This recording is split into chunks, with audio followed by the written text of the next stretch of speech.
भृगु संगीता का ज्ञान में आप सभी भाइयों का और बहनों का मैं स्वागत करता हूँ। मैं पवन शर्मा। आज हम बात करते हैं कुंडली में गुरु का 11वें भाव में अगर किसी भी जातक या जातिका की कुंडली में गुरुदेव 11वें भाव में विराजमान हो तो क्या फल जातक या जातिका को गुरुदेव देते हैं। यह तो आपको मैं पहले भी बता चुका हूँ, फिर एक दफ़ा रिपीट कर देता हूँ कि कर्क राशि में 5 डिग्री के गुरुदेव बैठे हैं तो वो उच्च राशि के माने जाते हैं। मकर में 5 डिग्री के गुरुदेव विराजमान है तो वह नीच राशि के माने जाते हैं। अर्थात यह हुआ कि नीच राशि में विराजमान होने के कारण गुरुदेव वहाँ नीच का फल देते हैं।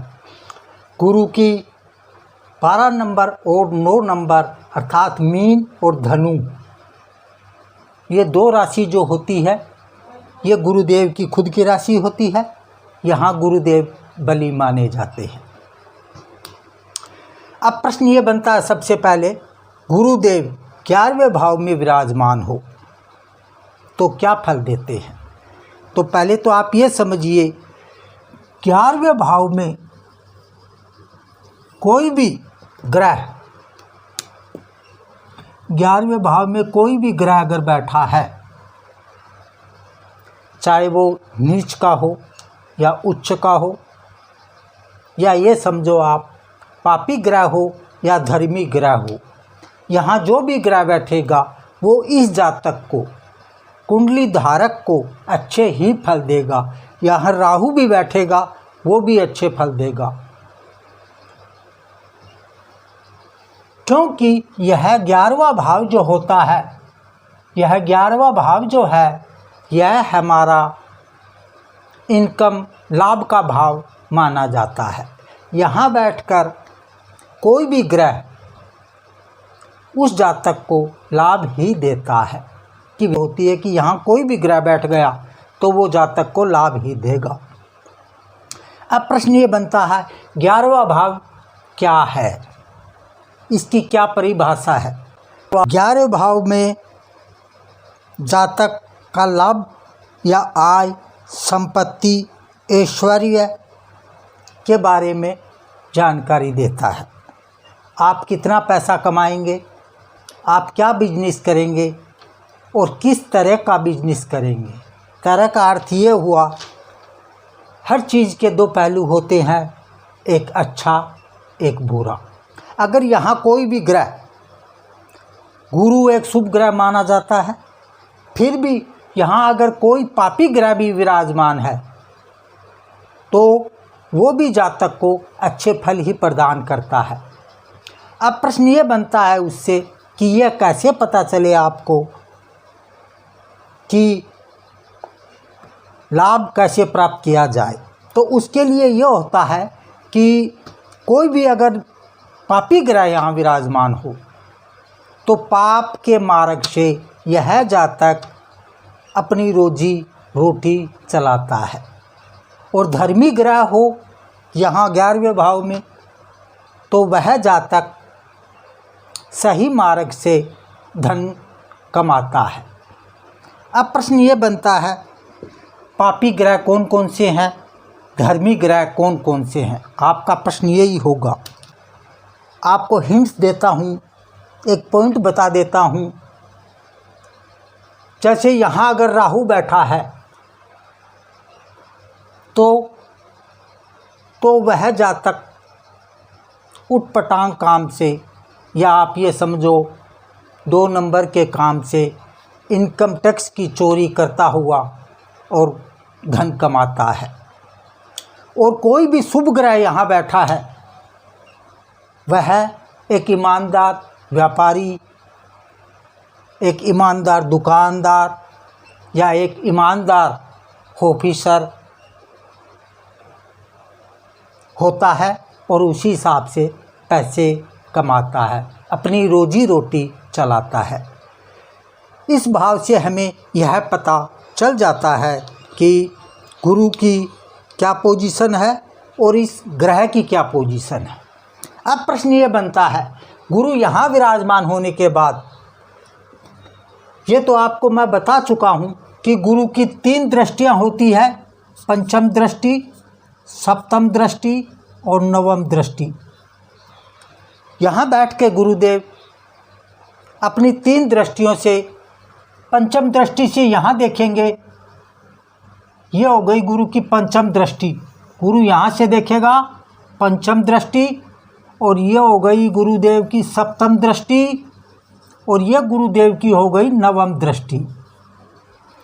कोई भी ग्रह जहाँ बैठा होता है उससे ज़्यादा लाभ जहाँ गुरुदेव देखते हैं उस भाव के द्वारा जातक को ज़्यादा लाभ देते हैं।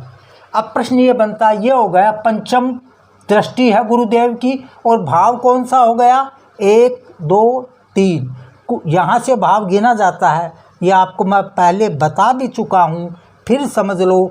लगन से ही गिनती भावों की हम करते हैं। प्रथम भाव, वैसे ये भाव हो गया कुंडली का तीसरा। गुरुदेव यहाँ पंचम दृष्टि से देख रहे हैं, पूर्ण दृष्टि से देख रहे हैं। यहाँ अब क्या फल मिलेगा, प्रश्न ये बनता है। यहाँ ये पराक्रम का भाव है, भ्राता का भाव है, भाई का भाव, भाई बहन समझ लो, भाई बहन का भाव, भाई मान लेते हैं भ्राता, भाई का भाव हो गया। पराक्रम का भाव हो गया, पराक्रम और भाई। गुरुदेव यहाँ विराजमान होने पर इस जातक को क्या देंगे, भाई जरूर देंगे, भ्राता छोटा या बड़ा, इस जातक के भाई जरूर होगा। पराक्रम, भाई से हम ये भी मानते हैं भुजाओं की तरह ताकतवर, ताकत मिलती हो, भाइयों से हर आदमी को ताकत मिलती है। वैसे ही गुरुदेव भाई के भाव को देखेंगे, भ्राता के भाव को देखेंगे तो यहाँ भाई का सुख प्रदान करेंगे। पराक्रम, अच्छा पराक्रम होगा, ऐश्वर्यवान होगा, चाचाटी होगी चेहरे पर, चमक होगी चेहरे पर। ये सब जो गुण होंगे इस जातक को गुरुदेव अपनी पंचम दृष्टि से तीसरे भाव को, पराक्रम भाव को देखकर प्रदान करते हैं। इसके बाद आ गया पंचम भाव, षष्ठी हो गई, दृष्टि कौन सी हो गई, दृष्टि सप्तम दृष्टि, और भाव हो गया पंचम भाव। ये भाव कैसे हो गया पंचम, आप ये समझ रहे होंगे तो यहाँ से गिनिए आप, 1 2 3 4 5, पंचम भाव। अब पंचम भाव के क्या फल है, पुत्र। यह जातक जो होगा पुत्र का, कई पुत्रों का बाप हो सकता है, पिता हो सकता है, सॉरी मैं बाप के लिए माफ़ी चाहता हूँ आपसे, पिता हो सकता है। इसके एक से ज़्यादा पुत्र होंगे इस जातक की। जो जातक की 11वें भाव में गुरुदेव विराजमान हो, उनकी पूर्ण दृष्टि, सप्तम दृष्टि पंचम भाव पे पड़ती है, तो उससे क्या होगा, पुत्र की प्राप्ति इस जातक को जरूर होगी। नंबर 1। नंबर 2 क्या फ़ायदा होगा, प्यार मोहब्बत का भाव भी इसी को बोलते हैं, प्यार का भाव भी है, पुत्र से प्यार मिले ही मिलेगा। साथ में प्रेमिका अगर कोई होगी, इस जातक की प्रेमिका अगर कोई होगी तो उससे भी इसको अच्छा फायदा होगा, लाभ होगा। ये आप याद रखने वाली बात है। ये भाव प्रेमिका का होता है, पत्नी का नहीं होता। पत्नी का भाव ये होता है, ये प्रेमिका का भाव है। गुरुदेव सप्तम दृष्टि से प्रेम भाव पे, पुत्र भाव पे देखने से पुत्र और प्रेमिका दोनों इस जातक को प्रदान करते हैं।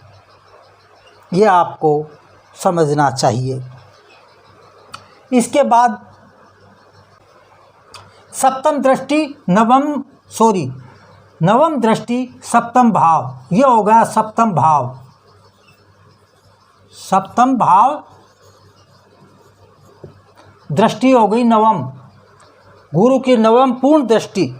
9वीं दृष्टि से गुरुदेव पत्नी भाव को देखने से इस जातक को यहाँ क्या क्या फल मिलते हैं वो देखिए आप। सुंदर पत्नी मिलेगी इसको, धनवान घर से इसकी पत्नी आएगी। ये भी आप याद, इस जातक की बात कर रहा हूँ मैं। कुंडली में जिस जातक के गुरुदेव 11वें भाव में विराजमान होंगे उस जातक की सुंदर पत्नी होगी। नंबर 2, पैसे वाले घर से आएगी। ये भी याद रखो आप, क्योंकि गुरुदेव पैसे देने में सबसे ज़्यादा, गुरुदेव अगर किसी के गुरुदेव अच्छे हैं तो उस जातक या जातिका को पैसे की कोई प्रॉब्लम अपने जीवन में नहीं होती। वो एक अलग बात है, हल्की फुल्की नीचे ऊपर हर जातक का होता रहता है, लेकिन पैसे की कमी इस जातक को गुरु यहाँ विराजमान होगा तो नहीं होगी। विद्वान होगी इसकी पत्नी, पढ़ी लिखी होगी इसकी पत्नी, अच्छे भाव सप्तम भाव में होने के कारण अच्छे घर से इसकी पत्नी इसको प्राप्त होगी। ऐश्वर्यवान भी होगी इसकी पत्नी और अच्छे खानदान रेपुटेशन वाली घर से इस जातक की पत्नी आएगी। ये आप याद रखने वाली बात है। गुरु की तीनों दृष्टि मैंने आपको बता दी। अब कुछ मेन पॉइंट है। गुरुदेव यहाँ विराजमान है, ये आप याद रखने की बात है। लेकिन अगर यहाँ राशि 12 नंबर राशि हो या 9 नंबर राशि हो, यहाँ राशि की बात कर रहा हूँ मैं, घर की बात नहीं कर रहा। इस भाव में 12 नंबर या 9 नंबर राशि हो और गुरुदेव अकेले हो और कोई ग्रह यहाँ ना बैठा हो इस घर में, तो गुरुदेव फल कम कर देंगे, क्योंकि गुरुदेव अपने घर में अकेले बैठे होंगे तो वो उस भाव को बिगाड़ देते हैं। अर्थात ये है, इस भाव में कमी गुरुदेव अगर अकेले बैठे हैं तो करते हैं। ये याद रखने वाली बात है। याद और रखिए, वो मेन चीज़ क्या है, यहाँ जो भी राशि होगी, ये तो मैंने आपको गुरु की बताई, यहाँ कोई भी राशि है, 1 नंबर 2 नंबर 5 नंबर 10 नंबर, कोई भी राशि यहाँ है, उस राशि का नंबर उसका जो मालिक होता, जैसे उदाहरण के तौर पे मैं यहाँ बता रहा हूँ, मेष राशि है। यहाँ अगर मेष राशि है तो मेष राशि का मालिक हो गया मंगल। अब आप एक चीज़ याद रखिए, मंगल इस भाव का मालिक हो गया तो ये क्या भाव है, ये लाभ का भाव है। आपका मालिक जो है, लाभ का मालिक है, वो मंगल हो गया। यहाँ जो भी राशि आएगी उस राशि का जो मालिक होगा वही आपका लाभ का भाव का मालिक बन जाता है। इस मंगल का संबंध लगन से यहाँ जो राशि आएगी, अब 1 नंबर यहाँ आ गया तो 2 3 यहाँ 3 नंबर आएगा। यहाँ 1 नंबर आया तो यहाँ 3 नंबर आ गया। यहाँ का मालिक मंगल हुआ, यहाँ का मालिक होगा बुध। उदाहरण दे के मैं आपको समझा रहा हूँ। आपकी कुंडली में कोई भी राशि हो सकती है, ये याद रखने की बात है। मैंने उदाहरण पे बताया, यहाँ 2 नंबर आएगा तो यहाँ 3 यहाँ 4 आ जाएगा। 4 का मालिक चंद्रमा होता है। यहाँ अगर 3 नंबर आ गया, यहाँ 4 आ गया, यहाँ 5 नंबर आएगा, 5 नंबर का मालिक सूर्य होता है। इस भाव का मालिक और इस भाव का मालिक दोनों अगर मित्र हो, ये याद रखने वाली बात है, बहुत बेस्ट बात बता रहा हूँ आपको।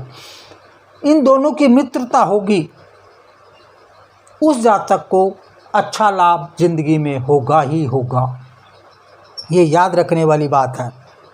अपनी कुंडली में आप ये देख सकते हो कि लग्नेश जो है उसका मालिक और लाभेश जो है, धन भाव का जो मालिक है, उसका मालिक दोनों मित्र होने जरूरी है। रघु संगीता चैनल को आप सब्सक्राइब कीजिए और अपनी कमेंट में अपना कोई भी प्रश्न हो वो आप पूछिए। जय श्री राम।